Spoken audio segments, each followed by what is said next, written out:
The cool autumn wind fled from the storm building on the west side of the valley.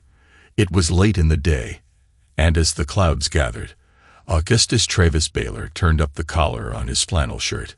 "Glad I wore the shirt," Gus, as he was called, said into the wind. "Those clouds are going to drop the temperature even more. Might be snow before morning." The heavy flannel shirt was almost a jacket, muted green and brown plaid. It wasn't a camel shirt, but it did a good job of letting Gus blend into the forest and was water resistant. He was coming back from an unsuccessful bow hunting trip. Gus liked to hunt and fish and do most anything that got him outdoors, especially in the woods and near the streams on his own property. He enjoyed the tracking skills needed for a successful hunt or fishing trip. Gus used the meat and fish he harvested from the wild, but felt using a rifle was a cop-out.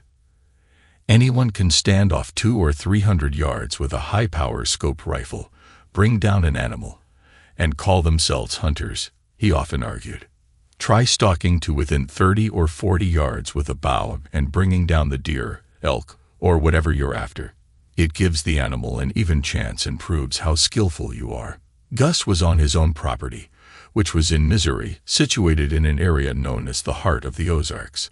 It was a 960-acre section and a half of land that had been in his family for more than 80 years. The land had mostly wooded hills, 3 or 4 small streams, 1 large lake, and several grassy meadows. He moved easily through the trees and brush. For a man who was 6 feet 2 inches, Gus was as quiet and stealthy as a mountain lion on the hunt. His tracking skills and movement through the woods had been learned at his father's and grandfather's knee.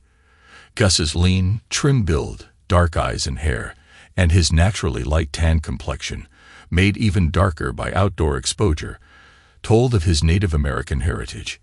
Maybe his liking for the bow was part of that heritage. Gus smiled as he walked back to the old farmhouse, thinking of the stories about how this farm had come into the family's hands.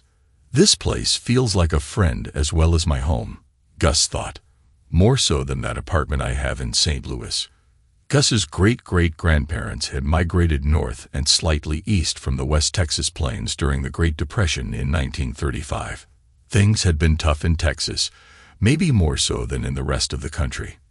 There were no jobs, and a serious drought made farming almost impossible. The family settled in the hills of the Ozarks, where not many would notice or care that Gus's great-great-grandmother and grandmother were both full-blooded Osage Indians from the reservation in Oklahoma. The Baylors quickly set up a homestead and went about making a life. Great-great-grandpa Austin Baylor did whatever he could to feed the family. Austin knew that he needed cash to approach the bank that actually owned the land they were squatting on. He thought, considering the times, that if he could offer a good down payment, the bank would sell him the land on credit.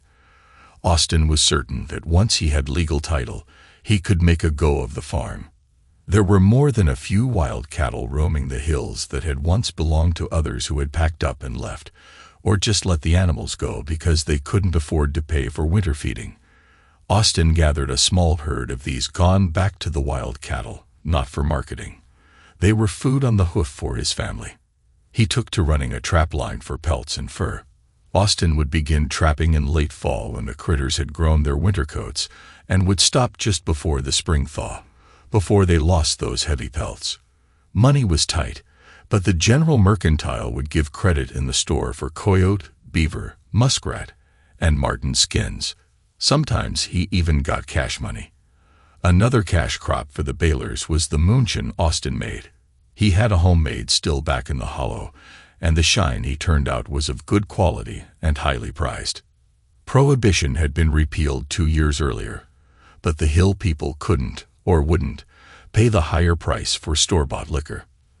There was a tax on the liquor made by law-abiding distilleries, and most of the so-called hillies didn't care for the government or their agents, the G-men. There had been more than a few confrontations between the revenue agents and the free-willed moonshiners in the valleys and hollows of the Missouri hills. The tax-free, illegal white lightning gave the hill people the well-appreciated alternative. Finally, after a year and a half, Austin had put together a little over $400, which, for the times, was a large sum of money. He made the 2-day 50-mile wagon trip into Vannon to buy the land and bring back some supplies to the farm. The small town, with no more than 400 people in it, was the county seat of Carter County. Austin went to talk to Theodore Barkley, the owner of the land and of the bank. "That section of land is worth more than the $2,000 you offered, Mr. Baylor," Barkley stated after hearing Austin's offer. "Why should I take less than the property is worth?" "Yes, sir, you're right," Austin replied. "That farm is probably worth more, but not right now. This depression, as the government calls it, ain't going to be over anytime soon. And how much are you making on the land right now?" "I'll give you $30 a month until the loan and interest are paid off. Seems to me it's a matter of a bird in the hand against one in the bush that you may never catch." Austin could see Barkley arguing with himself. "Look at it this way, Mr. Barkley. If I pay you a few months, and then can't anymore, you can take the land back." Austin held up the $400 and added, "At least you got something out of the deal instead of the land sitting there, making you nothing." Barkley revised his first impression that Austin was just an uneducated, ignorant hillboy. The man might be right, Barkley thought. "I don't see this depression ending in the foreseeable future, in spite of the prattle the federal government is spouting." He mused, staring at Austin for about a minute. "I believe we have a deal, Mr. Baylor," Barkley said, holding out his hand for the money. "I'll just take your down payment to the vault." "Reckon I'd like a piece of paper that tells about the deal we made," Austin replied. "I'd like a receipt for the $400 as well." This man is no fool, Barkley thought. He took a piece of fool's cap and handwrote 2 copies of the terms and penalties of the mortgage. He signed both contracts, got Austin's signature, and gave him a copy. "You've bought yourself a farm, Mr. Baylor." "Reckon so," Austin agreed. "See y'all next month with your payment." He left the bank, went to the General Mercantile, and got his supplies. He loaded the wagon and rode all day and most of the night back to his farm. The section and a half of land had been passed down from father to son. Gus inherited the farm from his father, Travis, 5 years earlier when he was 27. His parents were killed by a drunk driver, and the property was willed to Gus. Travis Baylor had used the place as a hobby farm. He had electric power brought onto the farm and had the well piped into the farmhouse. Travis and his wife did a little gardening, but mostly used the old farmhouse and land as a getaway from the hustle and bustle of the city. The fields and some of the valleys were leased out to a local farmer. Gus changed that when he became the owner. He gave the farmer notice that the lease would run the current season and one more, and then would not be renewed. Gus did some major renovations on the old house, rebuilt the barn, and turned the property into a sort of hunting and fishing preserve. Topping a small rise, Gus looked down at his cabin at the tree line of a narrow valley. A light wind-blown mist had started to fall, and in the gathering dusk, the lights from the 2 windows on the rear of the cabin glowed warmly in the coming night. A column of smoke rose from the river chimney. "Allie must have the fireplace going," Gus thought. "Bet she's got supper on the stove, too. I sure hope so, 'cause I'm hungry after my little hike." Before starting down the slope, Gus looked over the 2 valleys separated by the hill he stood on. He had a deep sense of being home. He worked in St. Louis, but his heart and his home were here, on the old farm. Gus started down the gentle slope to the valley, his grin broadening even more as he thought about how he and Allie had met. He'd gone to an outdoor sports expo on a Friday to check out some archery and fishing equipment. She had been the pretty girl promoting an outdoor sports resort. Alysa Bod. Gus read her name tag aloud and smiled at her. His interest was more in the girl than the resort. He had his farm as his resort and needed nothing more. What he did want was to get to know Alysa better. "Yes, sir," she said, shaking Gus's hand. "And you are?" "Forgot my manners," Gus replied. "Excuse me, I'm Augustus Baylor." "Gus to my friends. Let me tell you about Lost Creek Resort," Alysa began. She explained the wonders and adventures available. Lost Creek is on the shores of Greer's Ferry Lake. The resort has over 3 miles of shoreline. The property is in Arkansas, by car. We're about 2 hours north and a little east of Little Rock, and 2 hours west of Jonesboro. It's a little over 5 hours south, and a little west of St. Louis. Gus didn't fully concentrate on what she was saying, but he watched her with great interest. She's tall, he thought. She's got to be 5 feet 9 inches or 10. Alysa was athletically slender, with long auburn hair and big brown eyes. You have to call her handsome rather than pretty, he continued his thoughts. All in all, a very nice package. Lost Creek has 1,000 acres filled with deer, elk, turkey, and other types of wildlife. We have miles of hiking trails, float trips by canoe, kayak, or inflatable rafts on the White River, and there are also tours and fishing trips on the lake. Alysa gave what was obviously a prepared speech, but delivered it with depth and enthusiasm. As she gave her scripted presentation, Alysa found herself attracted to the tall, ruggedly handsome man standing in front of her. He looks like he spends more time outdoors than he does in the city, she thought. Alysa didn't want Gus to leave just yet, so she handed him a special full-color brochure showing pictures of Lost Creek Resort. There's a voucher in there for a 20% discount, she said. Gus glanced at the brochure and handed it back to Alysa. Miss Bod, I'm really not interested. Allie, she corrected. My friends call me Allie, she said, smiling at Gus. Why don't you want to visit Lost Creek? Alysa asked. I have my own resort in the Ozark Hills outside of Van Buren, Gus replied. I've got almost 1,000 acres and plenty of elk, deer, and turkey on my place too. I've even got a black bear and her 2 cubs living out of a cave on a rock bluff just on the far side of my property. My place has several year-round creeks or streams and a pretty large lake. He smiled and added, You'll have to let me show it to you. Ally returned his smile. I'd have to know you a lot better before I'd go traipsing off to the backside of nowhere. We can remedy that problem. Gus said, The expo closes on Sunday. I'd like to take you to dinner, say on Monday evening. We can begin the getting to know you process. Why wait? Allie asked. I get off at 5 today. The sooner we start the process, as you call it, the sooner it will be completed. And the sooner I get to visit this resort of yours. Smiling, he said, See you at 5. That dinner led to more time together. Allie and Gus would date at least twice a week, more when Allie wasn't working an outdoor or travel expo out of town. Gus found that Allie was more than just a pretty model for Lost Creek. She had grown up on a farm on the outskirts of Columbia, Missouri, and had a master's degree in business administration and a BS in hospitality management. Her goal was to run a group of resorts like Lost Creek. Almost 3 months to the day after they met, Allie got to see what she called Gus's resort for the first time. Gus had improved and renovated the building to modern standards, but kept most of the historic features. The house was a rambling 1-story structure, very much like you'd see on the West Texas plains. The building had 2 separate parts connected by a covered breezeway. Gus had built walls for this walkway with a few windows so you could get from one section of the house to the other without exposure to bad weather. Across the breezeway, the second section of the home held a master suite, 2 additional bedrooms, and a guest bathroom. Gus seldom had visitors to the farm, but when he did, he wanted them to be comfortable. He had updated the bathrooms and plumbing. Gus had a second well dug to ensure that his house had enough fresh water, and he kept the old-time pump in the kitchen to preserve a bit of history.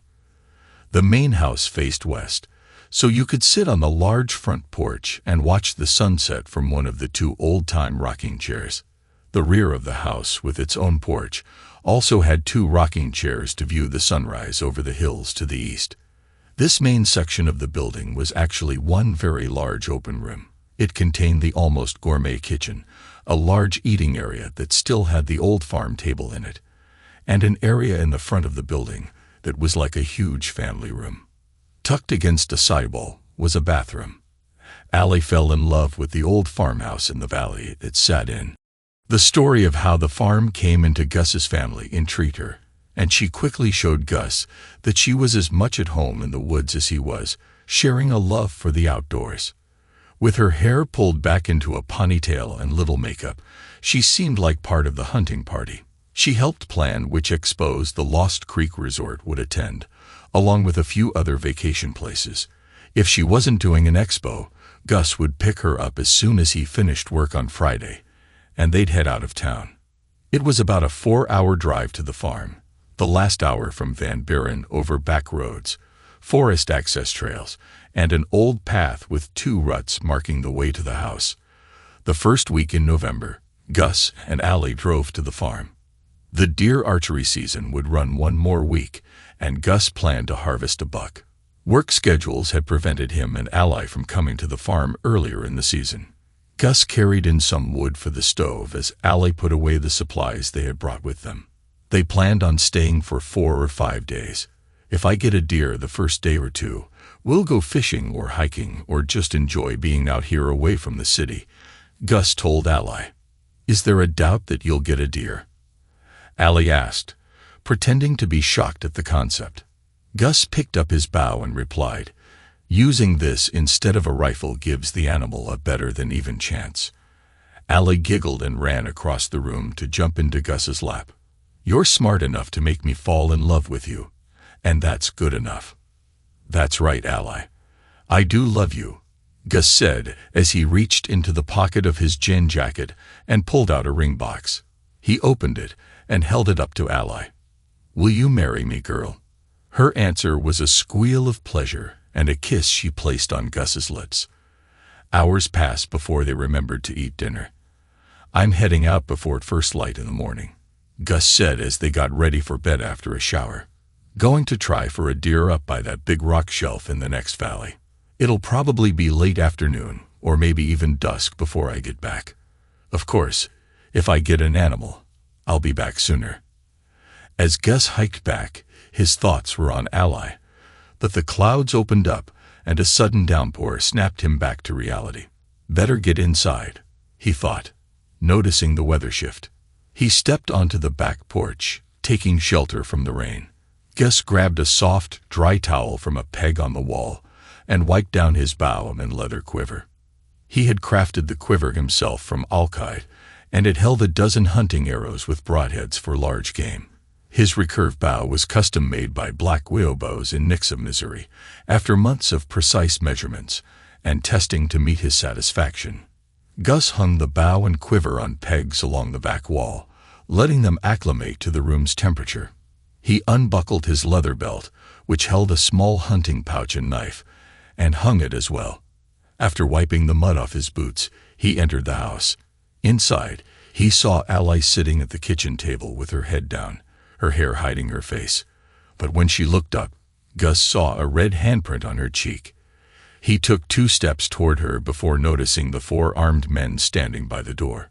The biggest of them held a .45 pistol, aimed directly at Gus. That's far enough, buddy, the man with the pistol ordered. He motioned with the gun. Join the little lady at the table. Gus sat down next to Allie after checking she was otherwise unarmed. There's no money to speak of in the house, Gus said calmly. The keys to my truck are in it. Take the truck and supplies, and leave us be. The big man shook his head, smiling. You don't understand the situation here, buddy. He introduced himself and the others. That's Joe, Barry, Jenkins, and I'm Sully. We're your worst nightmare. Gus assessed each man quickly. Joe was gaunt, almost skeletal with white hair. Barry was short but broad, and Jenkins had a wild look in his eyes. Sully, towering over them all, stood at 6 feet 4 inches, exuding an air of cruelty despite his almost friendly demeanor. So what do you want? Gus asked, his mind racing, thinking of how to protect Allie. Ever read a short story called The Most Dangerous Game? Sully asked. Gus nodded. Allie remained silent. It's about a rich man who hunts another man on his private island. Sully explained. I've hunted every big game in the U.S., Canada, Alaska, you name it, but I'm bored. After reading that story, I decided I'd hunt a different kind of prey. People. And you too will be my next challenge. Why us? Gus asked, trying to keep his voice steady. I scouted a hunting spot outside Fremont back in August. Sully said, when I stopped by the courthouse in Van Buren for a deer tag, I overheard you talking with the service station owner about hunting on your property. He said it was perfect, out in the middle of nowhere. That got me interested, so I did a little investigating. And here we are. Your farm is 50 miles from the nearest town, and the property is posted for no trespassing. So I thought this would be a great out-of-the-way place to try my little experiment. After the hunt, assuming you're successful, I think this is a perfect area to continue our hunts, Sully added. We will find other candidates and bring them here to continue our little entertainment.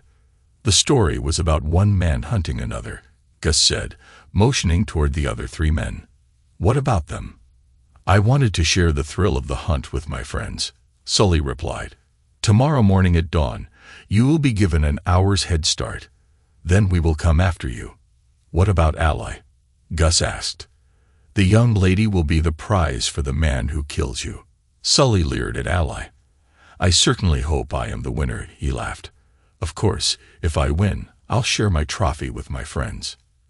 And I expect them to do the same for me. Gus frowned, but Sully pointed his pistol at him and Ally. None of that now, he ordered. You and the girl get over on the couch. Joe, tie them up. Don't make it too tight. We want our prey to have feeling in his hands and feet. The painfully thin man used a rock climber's nylon rope to first secure Gus, and then did the same to Ally. Now I suggest you get some rest, Sully said. The hunt begins at dawn. Will the prey be allowed a weapon? Gus asked sarcastically. I have no intention of one of us getting hurt if you should get lucky, so no, you will be unarmed. Sully, Joe, and Jenkins went through the breezeway to the bedrooms, leaving Barry to guard the prisoners. Gus and Ally watched and talked in whispers. When Barry wasn't paying attention or went to the bathroom, they discussed plans and options, still awake 4 hours later when Joe came to relieve the watch. After Barry left, Joe went to the stove, got the coffee pot, and poured himself a cup. While he was occupied doing that, Gus leaned close to Ally's ear and whispered, No matter what, I will come back for you. Ally looked back at Gus and smiled softly. I know you will, she replied, leaning in closer to Gus and kissing him. Just don't get yourself killed. They're not good enough to catch me, so you do what you have to do to stay alive, and I will come for you. Ally seemed to gain strength from Gus's words and nodded. All too soon, Gus could see the sun beginning to rise. Sully, Joe, and Barry joined Jenkins in the kitchen after getting coffee. Sully pulled his gun and sent Joe to untie Gus. Let him stretch his legs before we send him on his way, he ordered. The hunters allowed Gus to take a long drink of water and pushed him toward the back door. You'll have a 1-hour head start from the time we put you out the door, Sully instructed. We won't watch where you go, but in an hour we will track you down. Gus started to say something to the big man, but Sully held up his hand. You now have 59 minutes. Gus stared at Sully for a few seconds, turned, and stepped out onto the back porch. Sully slammed the door behind him with a grim smile. Gus grabbed his bow, quiver, and hunting belt from the pegs on the outside wall. Good thing they didn't check the back wall, he thought as he left the yard, at a ground-covering lope. 10 minutes later, Gus settled behind a huge oak tree on a hill overlooking the valley and the house. The rain had stopped during the night, but the low-hanging dark clouds began to drop a gentle snow. Sully, Barry, and Jenkins stepped out onto the back porch. Sully pointed to the path leading up the closest hill, and the men started into the woods. So much for an hour head start and being sporting, Gus thought. If this snow gets heavier, it will be harder not to leave a trail for them to follow. He watched as the men went over the crest of the hill and started down the other side. Gus tightened the ties on his winter weight moccasins, which allowed him to move silently through the woods. He waited a few minutes to make sure the men were gone. He had only seen 3 of the hunters. Joe must have been left behind to guard Ally, Gus thought.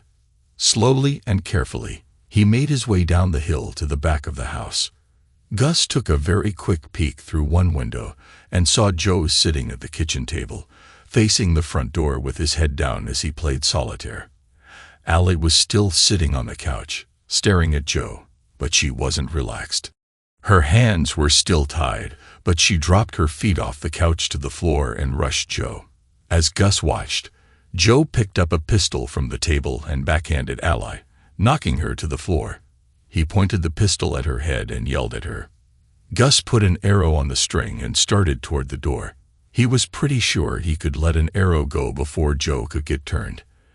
As he touched the door, Gus heard one of the other men coming back down the trail, yelling over his shoulder that he would get the binoculars.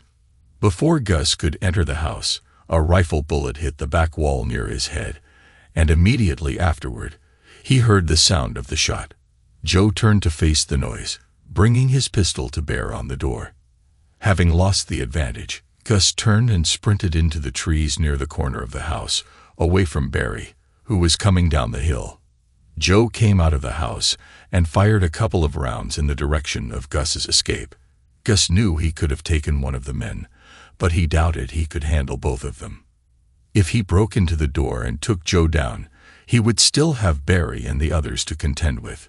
It would have turned into a siege with him and Ally imprisoned in the house. If he took out Barry, Joe would have had a chance to shoot Gus and definitely time to harm Ally.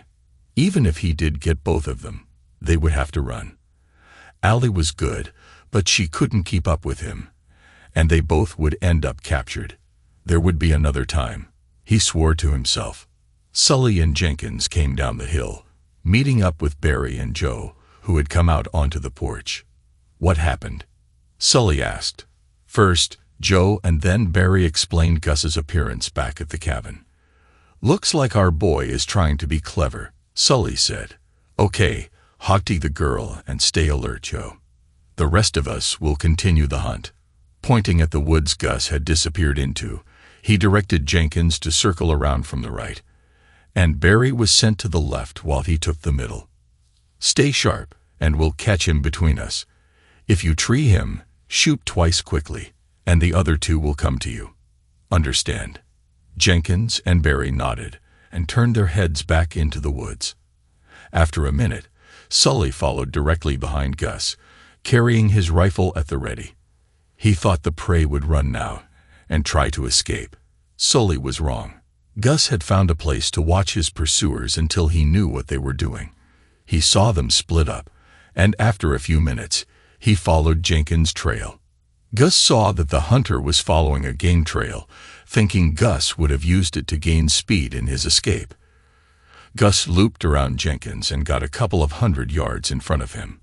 The snow had gotten heavier but still wasn't sticking except in open areas. He stayed under the trees as much as possible to avoid leaving footprints. There was an 8-foot-tall rotted stump beside the game trail. The dead tree was hollow with just one opening into the interior. Gus pulled out his hunting knife and stepped into the hollow stump, waiting for Jenkins. Jenkins held his rifle in front of him, ready to bring it to bear if he saw his prey. He heard a rustling behind him and turned. Before he could complete the turn, arms circled his neck and a knife touched his skin. He tried to struggle but was shaken like a ragdoll. Be really quiet now if you want to live, Gus ordered. Drop your rifle and kick it away. Jenkins hesitated, feeling the knife lightly slide across his neck. The blade left a very shallow cut that began to bleed immediately. Do as I say, or I'll finish the job, Gus added. Jenkins followed orders. Gus kicked the back of Jenkins' knee, and the man dropped to the wet, leaf-covered ground, pushed onto his stomach. His hands were pulled one at a time behind him, and Gus used a zip tie from his hunting pouch to secure Jenkins. He used another tie on Jenkins' feet. Gus pulled Jenkins' feet up and connected his arms and legs together with a third zip tie. That ought to hold you, Gus offered. He cut 2 long strips from the man's jacket, pushing one strip into Jenkins' mouth and using the other to tie the gag in place. "Don't go anywhere. I'll be back for you," Gus said, patting the man on the shoulder. He picked up the rifle and hid it well off the trail. Gus didn't want to use the gun because it would alert the others. He left, heading east. The light breeze that had come up made more noise than the woods. Barry stopped to catch his breath. The hill he had climbed was steep, with obstructions of brush and downed trees. He sat down on a log after brushing the moss off and took out a cigarette. As he started to light it, he felt a sharp point pushed against the back of his neck. Slowly turning his head, he looked behind him and saw Gus with a hunting arrow pointed at his face. "Toss the rifle," Gus said in a soft voice. Barry did as he was told and was pushed face down onto the ground. His hands, feet, and mouth were secured just as Jenkins had been. Gus hid Barry's rifle as he had done with the first one. "Now I'll go find your friend." Suddenly, Gus heard a rifle shot and the hiss as the bullet just missed his head. He quickly turned and, in one motion, brought his bow up and let the hunting arrow loose. The arrow, a carbon graphite shaft with a razor-sharp broadhead tip, flew from the bow, covering the 40-foot distance in less than 1 second. The impact of the missile just below the breastbone drove Sully to his knees. The arrow protruded from his back through his spine. Sully looked down at the shaft, and then up again. He gave a mocking salute and fell over. "No need to tie this one," Gus said, turning, and like a ghost of the woods, slipping through the trees back toward the farmhouse. Gus slipped onto the back porch and peeked into the window. Joe was at the table again, but had his back to the wall. He held his pistol, bracing it on the table, nervously looking at both the front door and the back one. Stepping to the side of the door, Gus knocked. He saw Joe jump up and point his pistol at the back door. "Joe, it's Gus," he called. "Baylor, Jenkins, and Barry are secured up on the ridge. Sully wasn't as lucky.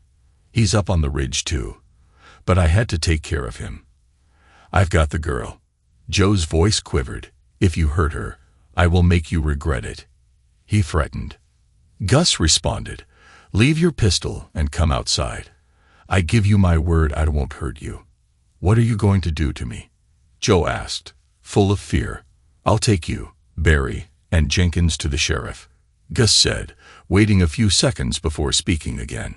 "Come on, Joe, you can't hold out forever. You've got to sleep sometime." Joe argued, "That's true, but you'll never know when I sleep. All I have to do is check on you now and then." Joe looked longingly at the front door, but hesitated. If Sully and the others had been taken by this guy, he thought, I don't stand a snowball's chance in hell. Making up his mind, he laid the pistol on the table, moved away, and got down on the floor. Before he could call out, Gus came through the door with an arrow on the string, and the bow pulled back for shooting. Gus let the string go back to rest and picked up the pistol from the table, sticking it in his waistband. He went to the pantry and got 3 more zip ties, having used all he had on Jenkins and Barry. Gus put his knee in Joe's back and secured the man like the others. Then he went to Ally. Using his buck knife, Gus cut the ropes holding her and helped her to sit up. "Are you okay?" he asked. Ally nodded, rubbing her wrists and stretching her legs to get the circulation back. "What about the others?" she asked. "Like I told Joe, 2 of them were hockeyed in the woods," Gus replied, giving her a grim smile. "I had to deal with Sully." "Good. The scum sucker got what he deserved," Ally replied. Gus looked closer at Ally. The left side of her face still showed bruising from the first slap, while the right side was swollen. There was a small cut just at the end of her eyebrow, and the ugly colors were obvious. "Let me get a cold towel for your face," Gus suggested and walked to the kitchen sink. As he left her, Ally got to her feet and, limping a little, made her way to where Joe lay on the floor. Drawing back her foot, she kicked him 3 times. "How does that feel, you little?" she yelled, anger flaring. "You thought you could use me for your plaything, didn't you?" She started to kick him again, but Gus put his arms around her and pulled her away. "Settle down, young lady," he said with a laugh. I thought I was the deadly hunter. But I'm really mad. All he talked about was what he and the others were going to do to me. Ally leaned into Gus's arms and asked, "What are we going to do now?" "We can't call the sheriff. We don't have a landline phone, something you refuse to allow on the farm, and our cell phones don't get reception out here. We'll take the truck, go to Van Buren, and tell the sheriff what happened. Then he can follow us back and pick up the garbage." Gus grinned and added, "As far as a landline goes, it would cost a fortune to get one installed this far out, and even if we could, I came here to escape civilization, not to bring it with me. I like having electric power, but that's about all I'll stand for. You ready?" Ally nodded. "Then let's go to town."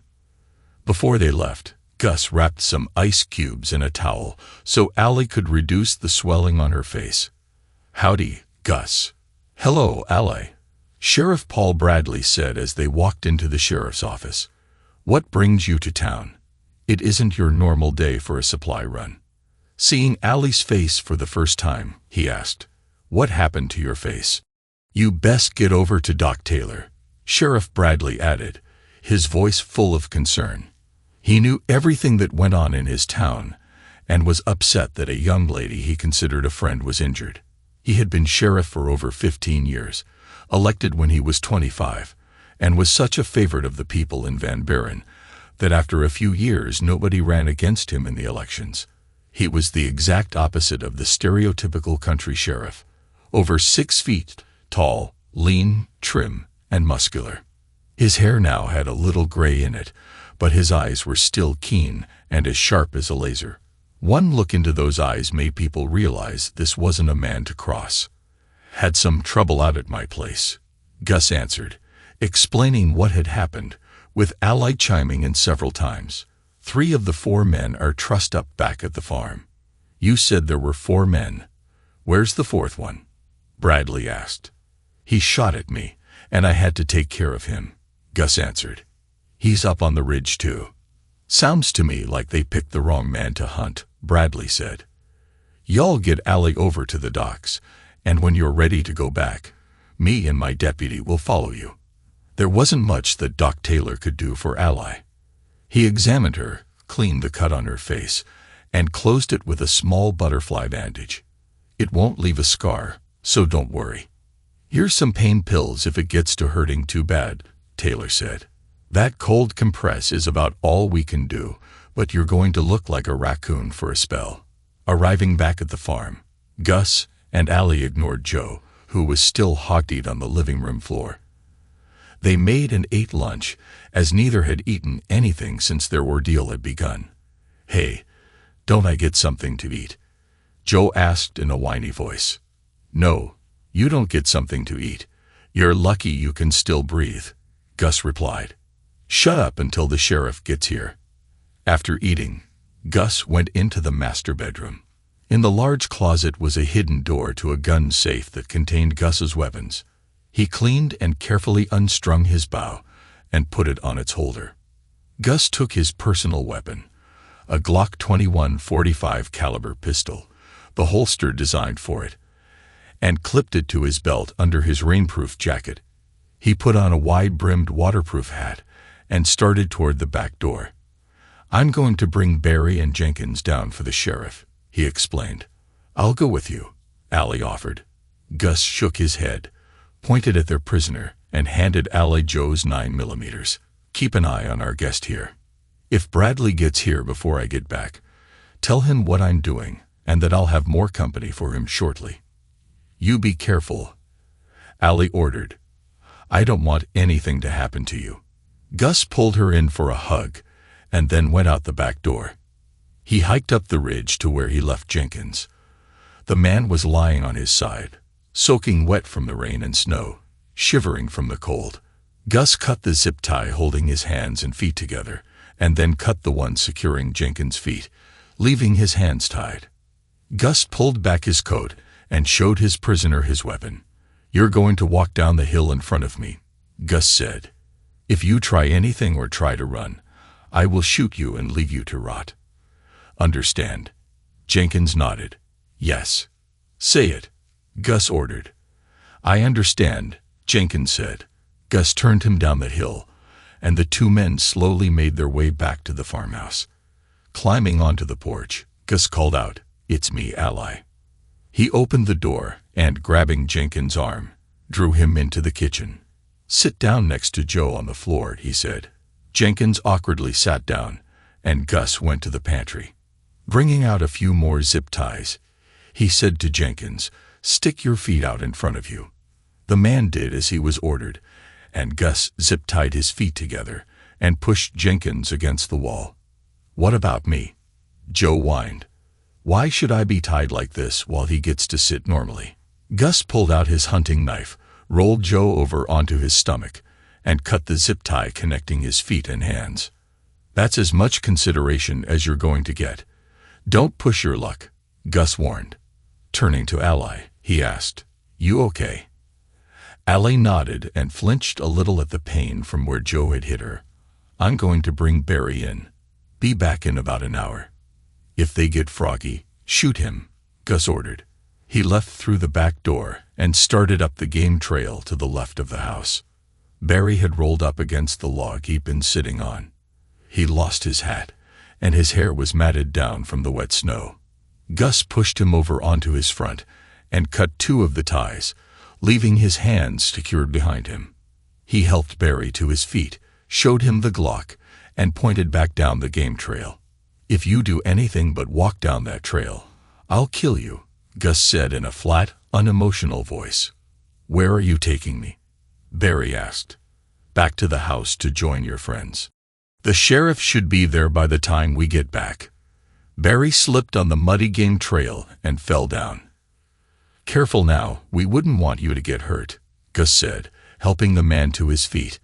A large white van could be seen parked in front of the house as the two men came down the hill to the back of the house.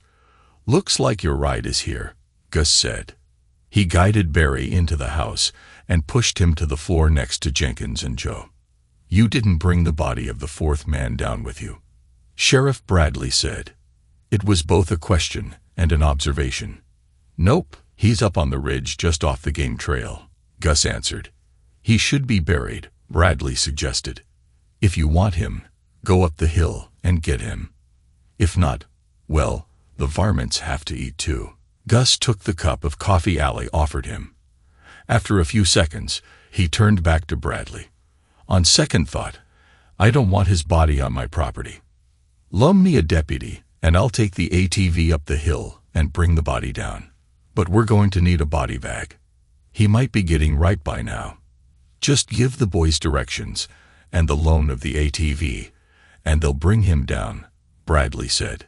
"Give me a hand getting these three into the van," he requested, freeing their feet one at a time but leaving Joe, Jenkins, and Barry's hands secured. Gus and Sheriff Bradley took them out to the big Ford cargo van. The only seat was the bench seat across the front of the vehicle. Behind the seat were several tie-down points for securing cargo. Bradley handcuffed each man with their hands in front of them, and then cut the zip ties. He secured each man to different tie-down rings with more zip ties, leaving them to sit on the floor of the van as best they could. "Hey, I can't ride like this," Jenkins complained. "I could hog-tie you again and just toss you in the back if you like," Bradley replied. Jenkins kept quiet after that. "Where'd you get the van?" Gus asked. "I didn't think Van Buren had more than 2 or 3 patrol cars." "We don't," the sheriff answered. "After I talked to you, I went to the U-Haul place and rented this cargo van." Bradley smiled. "It's not like I'm going to worry about comfort for this bunch." The 2 deputies came back down the hill with the body across the front rack of the ATV. It was zipped up in a body bag. They had removed the arrow because they couldn't zip up the bag with it sticking up. They saved the arrow and left it in the back. Riding the ATV to the back of the van, they opened the 2 rear doors and lifted their heavy cargo into the freight area. "We need to take the time and secure the body so it won't move around on the way back to town," Gus told them. He said he would take the ATV back to the barn. and the deputies climbed into the cab of the van after arguing about who got to ride shotgun. Sheriff Bradley walked over to where Gus was sitting on his ATV. "Glad you and Allie are okay, Gus," Bradley said as he shook Gus's hand. He turned to leave but stopped and turned back to Gus. "Got a question for you, though," he said. "Those men couldn't have caught you in the woods. You're like a ghost in there. In fact, you could have led them around those hills until they walked off their boots." Gus smiled and nodded. "I know you hung around because of Ally, and that makes me wonder." "What do you wonder, Sheriff?" "You stalked those men, walked right up on 2 of them, and they didn't know you were there. Why didn't you kill all of them?